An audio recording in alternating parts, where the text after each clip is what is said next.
हिऱ्यांमुळे जशी दागिन्यांची किंमत वाढते, तशीच सत्कर्मांमुळे माणसांची किंमत वाढते. यशस्वी होण्याचा एकच उत्तम पर्याय आहे, तो म्हणजे दुसऱ्यांचं भलं झालेलं पाहण्याची ताकद आपल्या मनात असली पाहिजे. तू कोणालाही फसवू नकोस.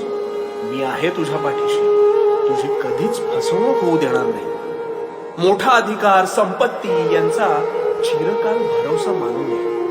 ऐहिक जीवनाचे नश्वर स्वरूप जाणावे, निष्काम कर्म करावे. विश्वास ठेव, संपते मर्यादा तुझी, तिथून साथ देतो मी. तुझ्या अंतरात्म्यात मी तुला कधीही हरू देणार नाही. या कलियुगात तुला कधीही एकटं सोडणार नाही.